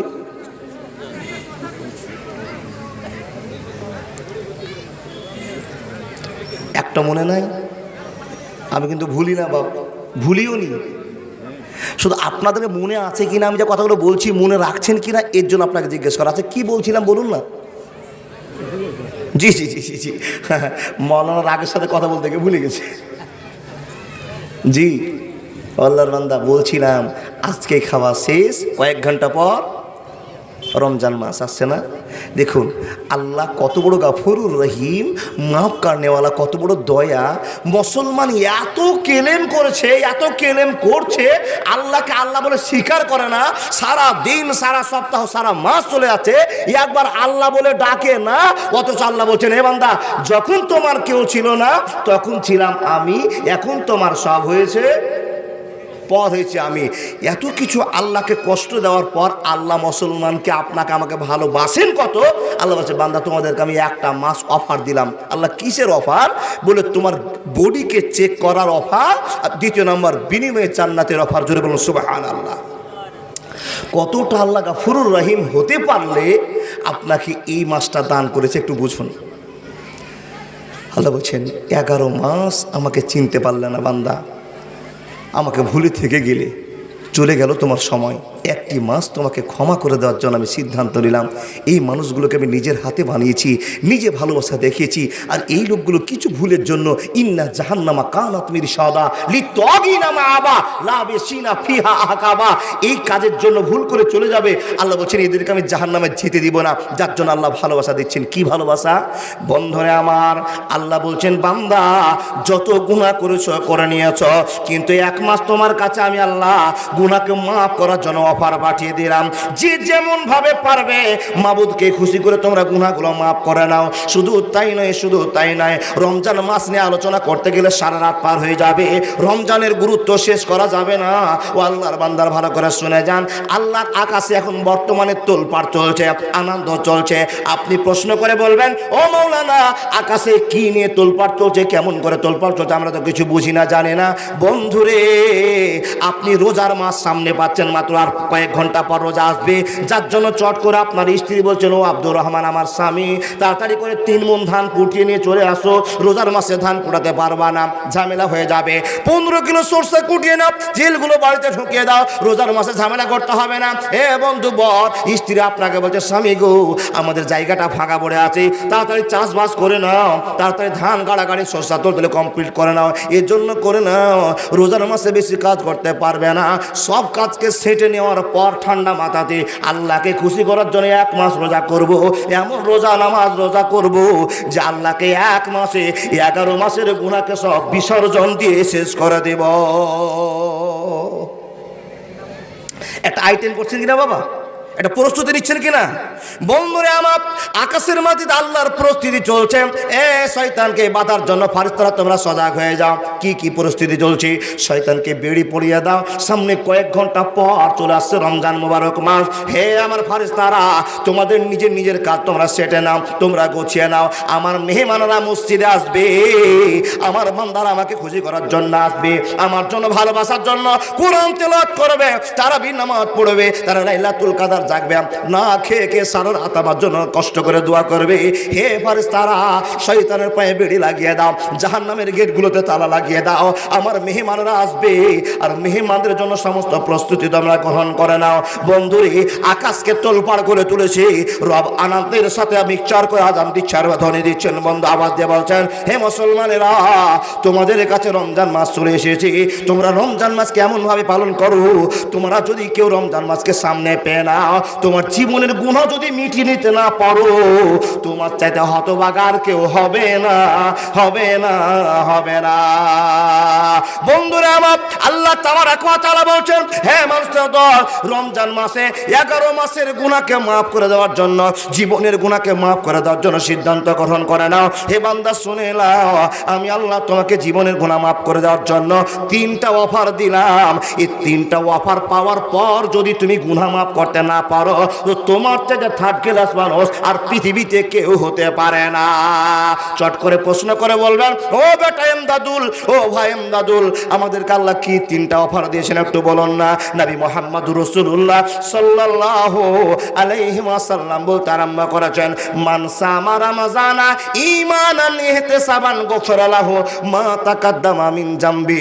বন্ধুরা, এতগুলো মানুষ বারবার হাদিসটা আলোচনা করা হয়েছে। খুতবাতে আপনি শুনেছেন, জুমাতে শুনেছেন, কতবার জালসাতে শুনেছেন। আমার মাকসাদ কিন্তু এইদিকে বলার ছিল না। আপনাকে একটু কথা বলে যায়, আল্লাহর নবী মুহাম্মদুর রাসূলুল্লাহ সাল্লাল্লাহু আলাইহি ওয়াসাল্লাম বলছেন, আল্লাহ 3টা অফার মুসলমানকে দিয়েছে, গুনাহগারের জন্য আল্লাহ সিলেক্ট করে দিয়েছে। ইয়া রাসূলুল্লাহ, কি কি 3টা অফার বলে দাও। মান সামা রমজানা ঈমানান ওয়া ইহতিসাবান গফরা লাহু মা তাকাদ্দামা মিন জামবিহি। নবীজি বলেন, 1 নম্বর গুনাহ মাফের জায়গা। হে মানুষের দল, ভোর রাতে তোমরা সাহারি খেয়ে নেবে, সারা দিন সাহারি খেয়ে জীবন পার করবে। তোমার ভাই তোমার আইলে কি ঘাস কেটে নিয়েছো, তুমি রোজা অবস্থায় আছো, কেউ তোমার সরষাকে ফাঁক করে করে করে সরি দিয়ে ঘাস কাটছে। এমনি দিন হলে তার সঙ্গে মারামারি করে নিতে, কিন্তু রমজান মাস রোজা করে আছো, টেম্পার যদিও বেশি হয় তো রোজার কথা আপনার মনে পড়ছে, কেউ আপনার অন্যায় করে দিচ্ছে, তারপরে অন্যায়ের জন্য তাকে সালা বলতে পারছেন না, নোংরা ভাষায় কথা বলতে পারছেন না। আল্লাহ রাব্বুল আলামিন বলছেন, হে বান্দারা শুনে নাও, রোজার মাস রহমতের মাস, বরকতের মাস, ভালোবাসার মাস। নবী মুহাম্মদ আপনাকে শুনে বলছেন, মান সামা রমজানা ঈমানান ওয়া ইহতিসাবান গুফিরা লাহু মা তাকাদ্দামা মিন জামবিহি। বন্ধুরে, নবী মুহাম্মদুর রাসূলুল্লাহ বলতে আরম্ভ করলেন, মানুষ রে, তোমরা ভোর 4টাতে ভাত খাওয়ার পরে সুন্দর করে দিনটাকে আল্লাহ রাসূলের তারিখে মানার পরে সন্ধ্যার সময়তে ইফতার যখন করে নাও, ইফতার করার জন্য তোমরা যখন সিদ্ধান্ত নিয়ে নাও, হে বান্দা শুনে নাও, আল্লাহ তাবারক ওয়া তাআলা নবী বলছেন, আল্লাহ বলছেন, মান সামা রমজানা ঈমানান ওয়া ইহতিসাবান গফরা লাহু মা তাকাদ্দামা মিন জামবিহি। আল্লাহ তার জীবনের সব গুনাহ মাফ করে দেয়। একবার জোরে বলুন না সুবহানাল্লাহ। জন্ম আমার নবীর যুগে হলে কেমন হতো, জন্ম আমার নবীর যুগে হলে কেমন হতো, দু নয়নে রাসূল পাক দেখলে কেমন হতো, জন্ম আমার নবীর যুগে হলে কেমন হতো, জন্ম আমার নবীর যুগে হলে কেমন হতো। একবার জোরে বলুন সুবহানাল্লাহ। বন্ধুরা আমার, রোজা করলাম, সারাদিন রোজা অবস্থায় থাকলাম, সন্ধ্যার সময় আমরা রোজা ইফতার করতে গেলাম, রোজা ইফতার করলাম, বিসমিল্লাহ বলে আমরা রোজা ইফতার করলাম, সঙ্গে সঙ্গে বললাম, জাহাবাত জামাও ওয়াবতালাতিল উরুক ওয়া সাবাতাল আজরু ইনশাআল্লাহ। কে কে জানে হাত দেখান। 1টা 2টা, এই মূল বিটি দেখিয়েছে বাপ। জাহাবাত জামাও ওয়াবতালাতিল উরুক ওয়া সাবাতাল আজরু ইনশাআল্লাহ। সুন্দর করে পানি পান করলেন, খেজুর খেলেন, শশা খেলেন, সুন্দর করে আপনার সময়টা পার হয়ে গেল। আপনি কি আল্লাহকে বলবেন না, আল্লাহ তুমি চেয়েছো তাই তো আমি পান করতে পেরেছি, আমার শিরা উপাসরগুলো সব সিক্ত হয়ে গিয়েছিল, আবার সতেজ হয়ে গেল। আল্লাহ তুমি যদি ইজাজত না দিতে, মালাকুল মউতকে পাঠিয়ে দিতে, তো আমার রোজা ইফতার করা হতো না, আমি রোজা অবস্থায় মরে যেতাম। রব্বুল আলামিন আল্লাহর প্রশংসা করে বলুন, জাহাবাত জামাও আবদুলাতুল উরুক ওয়া সাবাতাল আজরু ইনশাআল্লাহ। আল্লাহর প্রশংসা করা হলো। নবী মুহাম্মদ বলছেন, বন্ধুরে, এই সমস্ত রোজাটা থাকার পরে কোনো মানুষ যদি রোজা দিয়ে তার জীবনের গুনাহ না মাফ করতে পারে, তাহলে তার চাইতে বড় হতভাগা আর দুনিয়াতে কেউ হতে পারে না। 2 নম্বর অফার, হে মানুষের দল, যখন আপনি রোজা ইফতার করলেন, রোজা ইফতারের সঙ্গে সঙ্গে আপনার শরীর যেন ক্লান্তি চলে আসলো, শরীরটা যেন উঠে না, আপনি পা ফেলে কোথাও যাবেন এরকম আপনার মনটা চাই না। কিন্তু বন্ধুরা আমার, হঠাৎ করে দেখলেন মুয়াজ্জিন সুন্দর করে এশার আযান দিয়েছে। মানুষের দল, আল্লাহর কত দয়া, আল্লাহর কত ভালোবাসা। আপনার মনটা এখন দুর্বল হয়ে গেল। যখনই রোজা ইফতার করলেন আপনার মনটা এমন হয়ে দুর্বল হয়ে গেল, আপনি যেন উঠতেও পারেন না, হাঁটতেও পারেন না, চলতেও পারেন না। কথা ঠিক না ভুল ভাবে এরকম হয় কিনা? দেখেন, পানিটা খেলেন, ভাত কটা খেয়েছেন, শুকরিয়া আদায় করেছেন। যখন বাড়িটা ভাত খাওয়ার পরে বাড়ির দিকে একটু চলতে আরম্ভ করেছেন, বন্ধুরে 3 মিনিট 4 মিনিট 5 মিনিট 10 মিনিট পরে আপনার শরীরে যেন এনার্জি ফিরে আসতে আরম্ভ করেছে, শান্তি ফিরে আসতে আরম্ভ করেছে। আবার যখন এশারের আজান হলো, আপনি বসে বসে বিছানায় চিন্তা করতে আরম্ভ করলেন, রে রব, কষ্ট করে সারাদিন না খেয়ে থাকলাম, একটা পানির ফোঁটা গিলতে পারলাম না, উজুর জন্য পানিটা উজু করতে গেলাম, অন্যদিন উজুর পানিগুলো ঢুকে যায়। ফেরত বলে আমি তোমাকে খুশি করবার জন্য রোজাটাকে রাখবো, আর রোজা দিয়ে আল্লাহ আমার জীবনে গুনাহ মাফ করবো, এই জন্য আল্লাহ উজু করতে গেলাম। আল্লাহ বেশি দিন কলকলা করতে পারলাম না, শুকিয়ে গলা কাঠ হয়ে গিয়েছে। রব্বুল আলামিন তোমার ভয়ে পানিকে বেশি দূর নিয়ে গেলাম না, উজুটার সাথে ভদ্রতার সাথে উজু করে আমি তোমাকে খুশি করতে চেয়েছি। এতটা সুন্দর করে রোজা করেছি, কেন তারাবির নামাজ পড়বো না? যে লোকটা হাঁটতে পারছিল না, 1 ঘন্টা পর যখন এশার আজান দিয়েছি, আবার টুক টুক টুক টুক করতে করতে মনে মনে চিন্তা করছে, রে আল্লাহ, আমি নামাজ পড়তে যাব কিন্তু তারাবির নামাজ পড়বো না, ফজর নামাজটা ফরজ নামাজটা পড়বো, আর সুন্নাত তার বেতুর পরে তাড়াতাড়ি বাড়ি চলে আসবো। মানুষ রে, যখন আপনি সিদ্ধান্ত করে মসজিদে ঢুকলেন আমি তারাবির নামাজ পড়বো না, নামাজ চালু হয়ে গেল। এত সুন্দর তেলাওয়াত শুনলেন, এত সুন্দর করে আপনার সামনে মৌলভী সাহেব নামাজ পড়িয়ে দিয়েছে। যখন নামাজ পড়া ক্লিয়ার হয়ে গেল, হঠাৎ করে আপনার ব্রেনে একটা আঘাত হলো, এ আল্লাহর বান্দা, কোন দিন তারাবি পড়তে পাবে, কোন দিন তোমার তারাবি ছুটে যাবে তুমি জানো না, কোন দিন মরবে তুমি জানো না, অতএব কেন তুমি তারাবির নামাজটা ছেড়ে দেবে? যখনই সালাম ফিরা হয়েছে, বাড়ি চলে আসার কথা, বন্ধুরে আমার, আপনি বাড়ি আসতে পারলেন না, পারলেন না। তারাবির নামাজে দাঁড়িয়ে গেলেন, বন্ধুরে আমার, তারাবির নামাজ পড়লেন।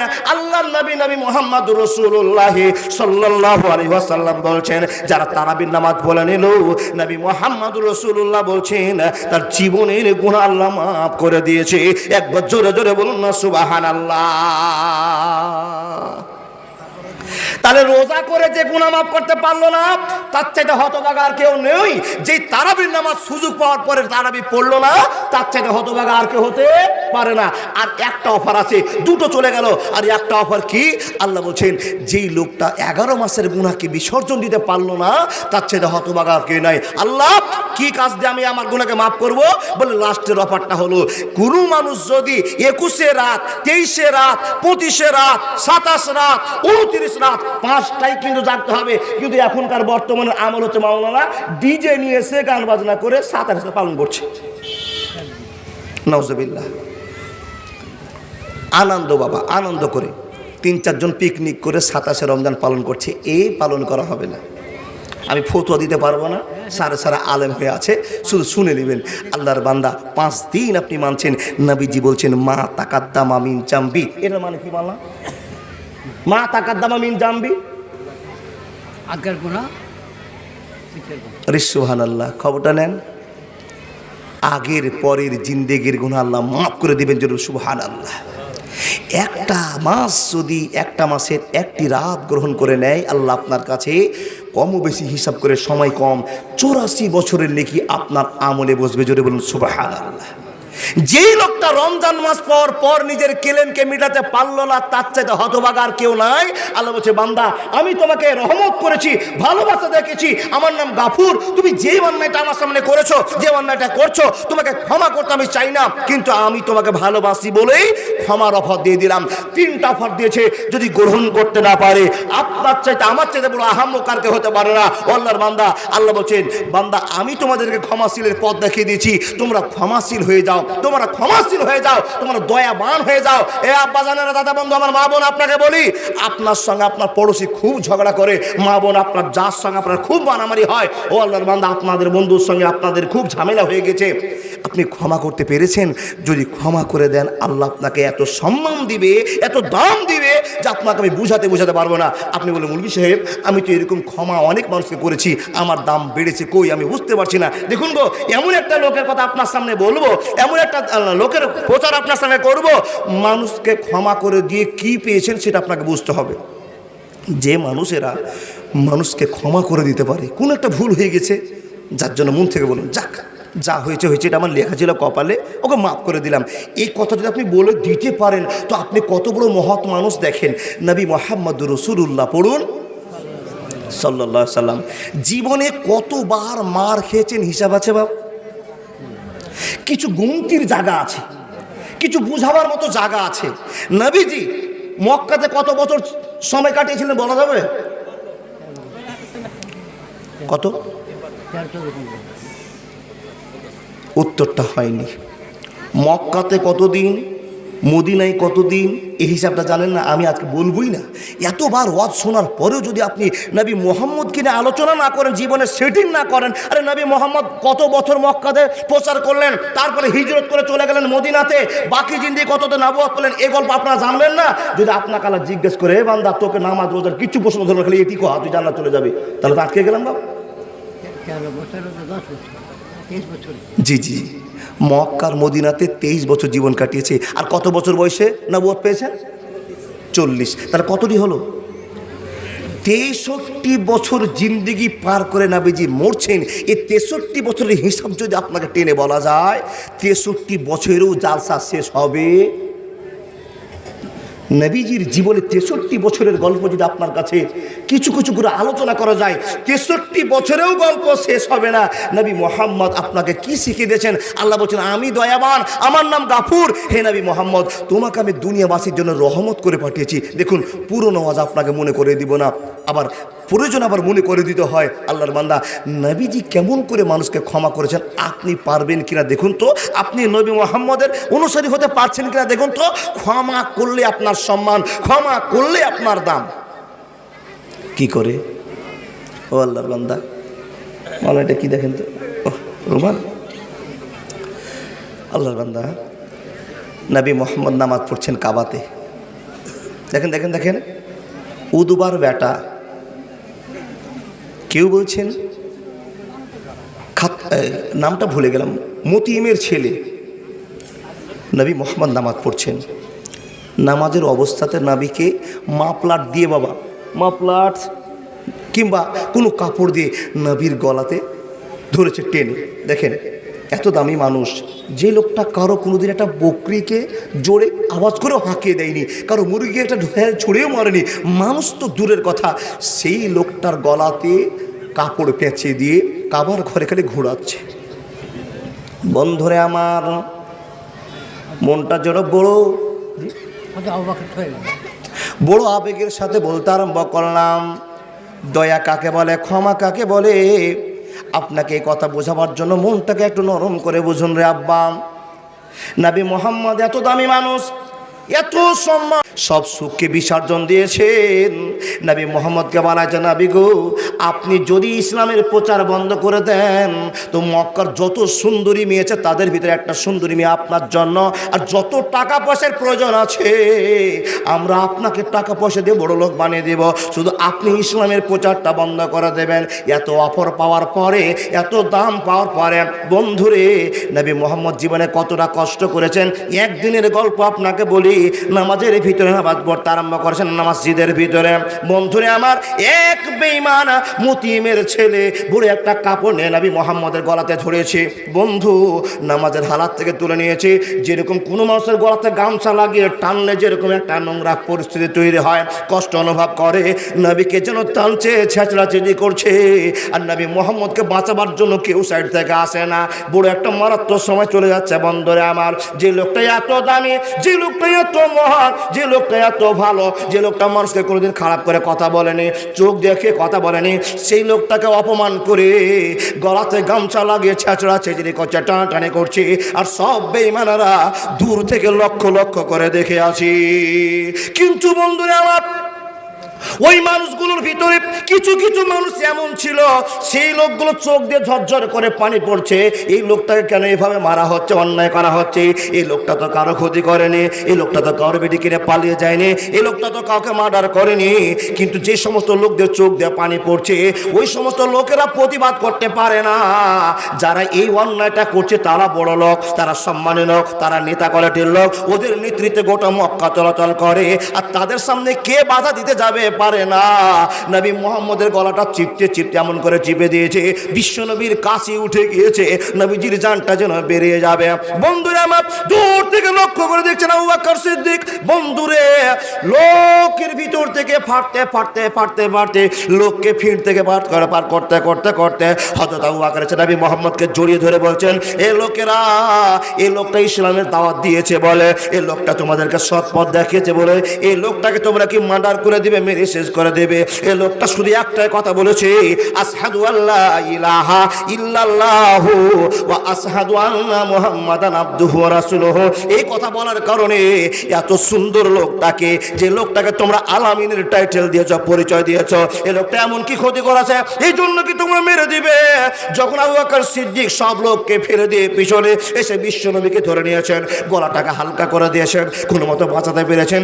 লোকের সামনে যখন আবু বকর প্রতিবাদ শুরু করেছে, বন্ধুরে সেদিন আবু বকরকে যে মার দিয়েছে, যে কষ্ট বেঈমানেরা দিয়েছে, আবু বকর সিদ্দিক 2 দিন পর্যন্ত তার জ্ঞান হারা হয়ে গিয়েছে, আর সহ্য করতে পারে না। হে বন্ধু বল, আবু বকর সিদ্দিক যেন অজ্ঞান হয়ে পড়ে গেলেন। নবীর সম্পর্কে আর কোনো জ্ঞান নাই, নবীকে মার বাদ দিয়ে দিয়েছে, নবীকে মার বাদ দিয়ে আবু বকর সিদ্দিককে মারতে মারতে মারতে মারতে অজ্ঞান করে দেওয়া হলো। এই আল্লাহর বান্দা বান্দিরা ভালো করে শুনে যান, নবীর জীবনটা একটু আশ্বাস পেয়ে গেল, নবীজি তো বেঁচে ফিরে চলে গেলেন। আবু বকরের পরিস্থিতি আপনাকে বলে যায়, সময়টা পার হয়ে যায়। বন্ধুরে আমার, হযরত আবু বকর যখন সময় জ্ঞান হারা থেকে যখন জ্ঞান ফিরে পাচ্ছেন, বিকাল 3:30 4টার সময়তে আবু বকর সিদ্দিক রাদিয়াল্লাহু তাআলা আনহুর মা আর তার বাড়ির পরিবার তার মুখে জল ছিটিয়ে ছিটিয়ে ডাক্তারের পরিষেবা দিয়ে আবু বকরের যখন জ্ঞানটা ফিরে আসে, হঠাৎ করে আবু বকরের জ্ঞান ফিরল, আর সঙ্গে সঙ্গে আবু বকর বলছে, আমার দিকে লক্ষ্য করিও না, আমার দিকে খেয়াল রাখিও না, আমার কানে খবর দাও, আমার কানে আওয়াজ দাও, আমি যার জন্য এত মার খেয়েছি ওই লোকটার কেমন পরিস্থিতি, এই খবরটা আমার কানে তোমরা শুনিয়ে দাও। বন্ধুরে আমার, লা ইউমিনু আহাদুকুম হাত্তা কুনা হাব্বা ইলাইহি মিন ওয়ালিদিহি ওয়া ওয়ালাদিহি ওয়ান নাসি আজমাইন। মানুষ রে, নবীর জন্য মার খেতে খেতে অজ্ঞান হয়ে গেলেন, নবীজিকে কত কষ্ট দিলেন। আপনার কাছে আমার প্রশ্ন জানার বিষয়, যে লোকটাকে এত সম্মান আল্লাহ দিয়েছে, গ্রামের লোকরা দিতে চেয়েছিল টাকা পয়সা, সুন্দরী মানুষ, যে লোকটা আপনার জন্য আমার জন্য জিন্দগির সব বিসর্জন দিয়েছে, জিন্দগির ভালোবাসাকে শেষ করে দিয়েছে, এই লোকটাকে মারতে মারতে মারতে মারতে বেঈমানরা কাবু করে তুলেছে, তার বন্ধু আবু বকরকে মারতে মারতে অজ্ঞান করে দিয়েছে। শুধু তাই নয়, শুধু তাই নয়, বিশ্বনবী নামাজ পড়তে আরম্ভ করেছেন কাবা গৃহে, নামাজ চলে যায়। বন্ধুরা আমার, যখন নামাজ পড়তে পড়তে নবীজি সিজদায় চলে যায়, উমাইয়া ইবনে খালদ, আবু লাহাব, এরা কোন লোককে বলছে, এ লোকেরা আজকে মুহাম্মদের সঙ্গে একটা বেয়াদবি করা হবে, অন্যায় করা হবে। কি অন্যায় করা হবে বলে দাও? বলে, নবী মুহাম্মদ যখনই সিজদাতে যাবে তখন একটা উটির ভুঁড়ি তার মাথার উপরে চাপিয়ে দিতে হবে, যেন মুহাম্মদ সিজদা থেকে না উঠতে পারে।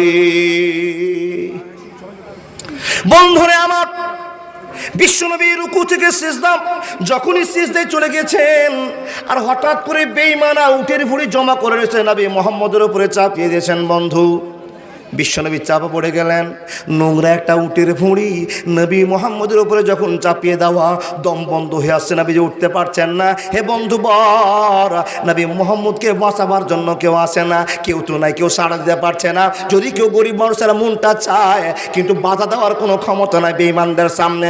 সময় পার হয়ে গেল। কেউ গিয়ে মা ফাতেমাকে বলছে, এই বেটি ফাতেমা, তোমার আব্বার গায়ের ওপরে সিজদার হালাতে বেঈমানেরা ভুঁড়ি চাপিয়ে দিয়েছে। ছোট্ট বেটি ফাতেমা, কি বাবারে আপনাকে বলা যায়, যার বেটা নাই যার বেটি আছে, এখানে একটু পার্থক্য বুঝে নেবেন। বেটারা যদি থাকতো তো বেটারা প্রতিবাদ শুরু করতে পারত, কিন্তু প্রতিবাদ করতে পারছে না। মা ফাতেমা কচি মেয়ে, ছোট মেয়ে, নিরুপায় হয়ে গেলেন, কি করব। দৌড়তে বাপের কাছে যাচ্ছেন, বাপ সিজদাতে পড়ে আছে, আর আব্বার উপরে যেন একটা বড় উটের ভুঁড়ি চাপিয়ে দেওয়া আছে।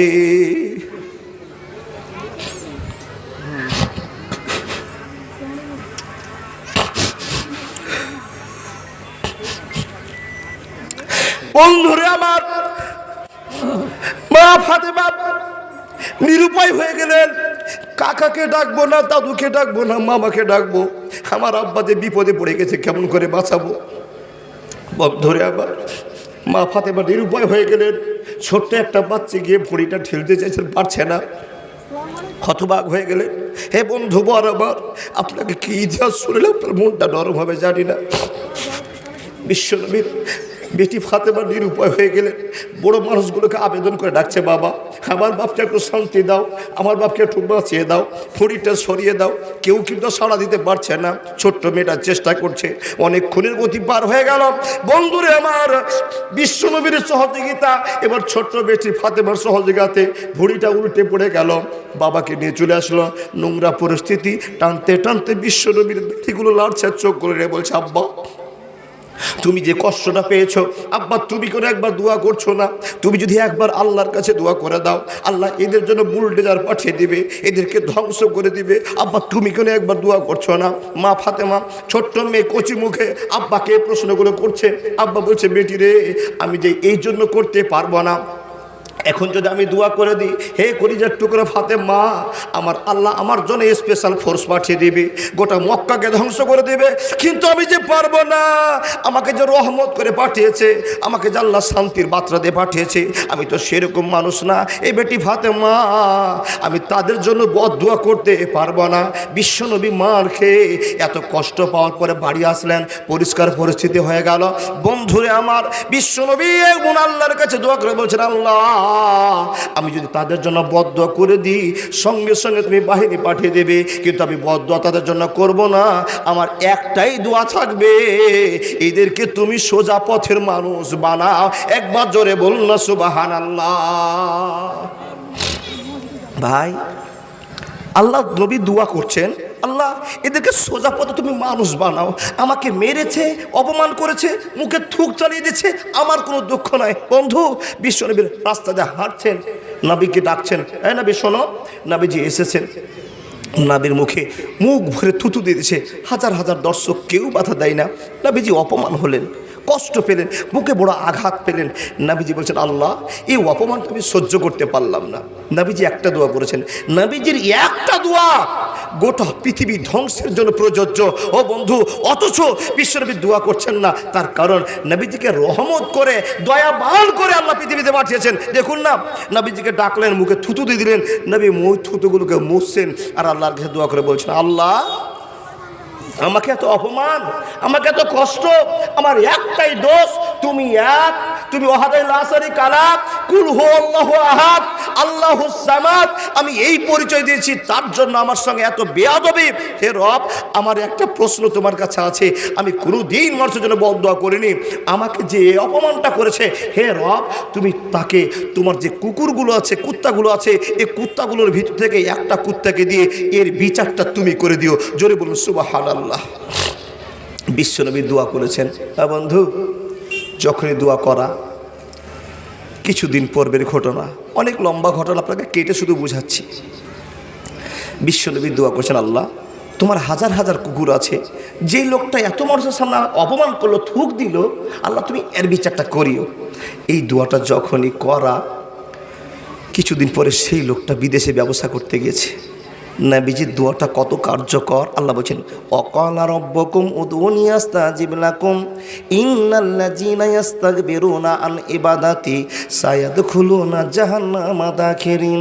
বান্দারে, হার হালাতে তুমি আমাকে ডাকো, বিপদে তুমি আমাকে ডাকো, আমি তোমার ডাকে সাড়া দিব। আল্লাহ রাব্বুল আলামিন বলছেন, উজিবু দাওয়াতাদ দাঈ ইযা দানে, যখনই তুমি আমাকে ডাকবে আমার রহমত যেতে দেরি হবে না, হবে না, হবে না।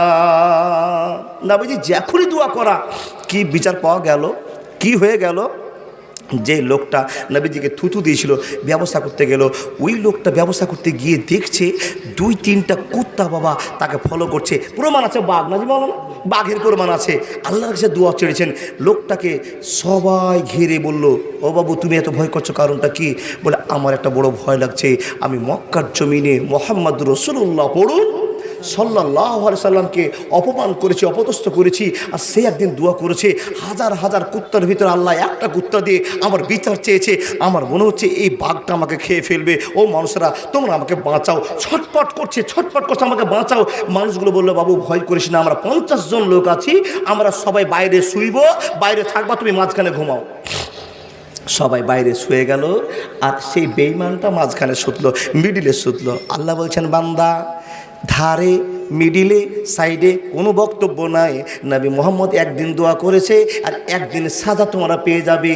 হে আল্লাহর বান্দা তুমি শুনে নাও, নবী মোহাম্মদ তুমি দোয়া করেছো, সঙ্গে সঙ্গে ঘটিয়ে দিতে পেরেছি রে বান্দা, তুমি দেখে নাও। হে বন্ধু মোহাম্মদ, চিন্তা করিও না, অপমানের প্রতিশোধ আমি আল্লাহ তোমার কাছ থেকে নেব না, তোমার উম্মতের কাছ থেকে গ্রহণ করে নেব। আমার বন্ধুরে আমার, লোকটা মিডিলে শুয়েছে আর বাঘটা চতুর্দিকে চক্কর মারছে, ভয়ে থরথর করে কাঁপাটা বন্ধ হয়ে গেল। রাত গভীর হয়ে গেল, সব মানুষ ঘুমিয়ে গেল। আর এতগুলো মানুষকে ফাটতে ফাটতে ফাটতে ফাটতে ফাটতে এসে যেই লোকটা নবী মোহাম্মদকে থুতু দিয়েছিল, সে লোক তার মাথাকে আর ধরকে বাঘটা আলাদা করে রেখে চলে গেল। বন্ধুরা আমার, ঘুম ভেঙে গেল, পরিস্থিতি লক্ষ্য করে গেল এই লোকটা এত ভয় করছিল, সবার মুখে মুখে খবর হয়ে গেল নবী মোহাম্মদ যা বলে সত্য বলে। এই লোকটা এত দামি, এত ভালো মানুষ, একটাই দোয়া করেছে আর যার জন্য তার গলাটা আলাদা করা হয়ে গেছে। বন্ধুরে আমার, নবী যদি এই বেঈমানদের জন্য দোয়া করত তো সঙ্গে সঙ্গে বিচার হয়ে যেত, কিন্তু নবীজি দোয়া করেননি। কেন দোয়া করেন? এটার কারণে আমি এই লোকগুলোর জন্য যদি একবার দোয়া করে দিই, আল্লাহ আমার সম্পক্ষ দেখে নিয়ে হাজার হাজার পরিবারকে ধ্বংস করে দেবে। কিন্তু আমি যদি ধৈর্য ধরে নিই, আমার এই মানুষগুলো আমাকে আজকে মানলো না, কালকে কোনো দিন মেনে নিতে পারে, এই জন্য আমি আর এদের জন্য বদদোয়া করব না।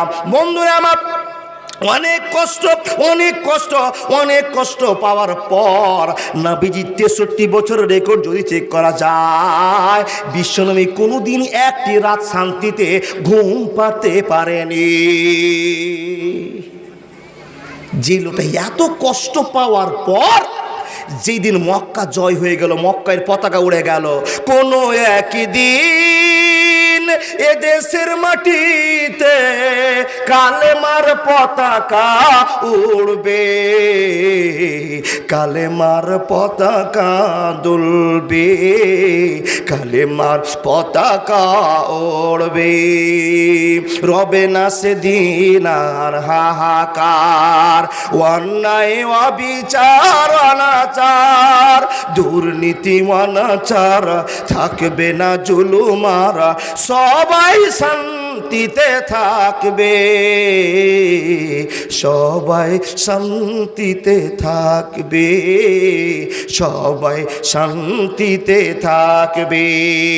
কোনো জন মহিলা একা পথে হেঁটে যাবে, কোনো মানুষ কোনো ছবি করবে না, কোনো মানুষ কোনো কথা বলবে না, কোনো মানুষ কোনো কথা বলবে না। সেদিন সবাই খোদার বিধান পে দুঃখ বেদনা ভুলবে, দুঃখ বেদনা ভুলবে, দুঃখ বেদনা ভুলবে। বন্ধুরে, যেদিন ইসলামের পতাকা উড়ে গেলাম, মক্কা জয় হয়ে গেল, মুসলমানরা হাই আল্লাহকে আনন্দ করতে আরম্ভ করেছি, মানুষরা আনন্দ করছে, মুসলমান পতাকা উত্তোলন করছে, আনন্দের ঝড় চলছে। এমন তো সময় নবী মোহাম্মদ রাসূলুল্লাহ মদিনায় প্রবেশ করছেন, শহরে ঢুকছেন। ঢোকার পরে মিম্বারে দাঁড়িয়ে সব হিন্দু মুসলমান বৌদ্ধ খ্রিস্টানকে সামনে রেখে বলছেন, এ লোকেরা, আজকে তোমাদেরকে আমি নবী কোনো কথাই জিজ্ঞেস করবো না, উত্তর নেবা না, আজকে সবাই আমার বন্ধু, সবাই আমার আপনজন। বন্ধুরে সাহাবারা প্রশ্ন করে বলছেন, সমাধান হয়। কিছু কিছু লোকেরা নবীর বক্তব্য শুনে সঙ্গে সঙ্গে বলতে আরম্ভ করেছে, আসহাদু আল্লাহ ইলাহা ইল্লাল্লাহু ওয়া আসহাদু আন্না মুহাম্মাদান আবদুহু রাসূলুহু। বন্ধুরে, হাজার হাজার দর্শকের ভিতর থেকে হাজার হাজার হিন্দুরা, বৌদ্ধরা, খ্রিস্টানরা, মুসলমান বাদ দিয়ে অন্য মানুষেরা নবীর হাতে হাত রেখে ইসলাম গ্রহণ করে নিল। নবীজির মুখের ভাষাটা শোনে। নবী সাহাবা, একবার লক্ষ্য করে দাও, এখন যদি এদেরকে ধরে ধরে আমি আলাদা করে এদেরকে সাজা দিতাম, এ লোকগুলো কালেমা পড়তো না। আমি সিদ্ধান্ত করেছি কোনো লোককে মারবো না, যার জন্য হাজার হাজার লোকেরা এখনই কালেমা পড়ে মুসলমান হয়ে গেল। বাপ, আমার পক্ষে মনে ওয়াজ করা সম্ভব নয়। ইতিহাস শুনে, ইতিহাস বলে মনটা যেন আবেগে ভরে যাচ্ছে। আব্বাজান শুধু একটা কথা বলে যায়, আপনি একজন ক্ষমাশীল মানুষ হন, আপনি একটা ভালো মানুষ হন। আল্লাহর এত দয়া, নবীর এত দয়া, আপনি বুঝুন, মানুষকে ক্ষমা করে দেন। কেউ আপনার জমি ঠকিয়ে নিয়েছে, মাফ করে দেন না, আল্লাহ আপনাকে জমির ব্যবস্থা করে দিবে, আল্লাহ আপনাকে শক্তি দিয়ে দিবে। এই কথা বুঝাতে গেলে আর 1.5 ঘন্টা ওয়াজ করতে হবে, টাইম নেই। শুধু আপনাকে বলে যায় যে আল্লাহ আপনাকে এত ভালোবাসে, এই আল্লাহর জন্য কি তৈরি করেছেন আপনি বলুন। যেই নবী আপনার জন্য 63 বছর জিন্দেগি শেষ করে দিয়ে গেল, সেই নবীর জন্য আপনি কি ভালোবাসা রেখেছেন আপনি বলুন। একটা উত্তর নেই বাবা, উত্তর আমাদের কাছে জমা নাই। পারো না, আল্লাহকে খুশি করতে পারেনি, রাসূলকে খুশি করতে পারেনি। চেষ্টা করব আজ থেকে রাসূলকে এবং আল্লাহকে খুশি করব। বাবজান, আমার পরিস্থিতি মনে একটু আলাদা হয়ে গেছে। আমার আজকে শেষ জালসা, আপনাদের কাছে বিনীত আবেদন, এই মসজিদ আল্লাহর ঘর, আল্লাহকে খুশি করার জন্য। আল্লাহর কোন পবিত্র ব্যক্তি আছে? আল্লাহর ঘর পবিত্র, আল্লাহ পবিত্র, কোরআন পবিত্র, নবী পবিত্র, মসজিদ পবিত্র। এই পবিত্র স্থানে আজকে নেকি করবার জন্য উদ্যত হয়ে একজন আল্লাহর বান্দা কে বলবেন আমি 10,000 টাকা দান করছি মাওলানা, বিশ্বনবী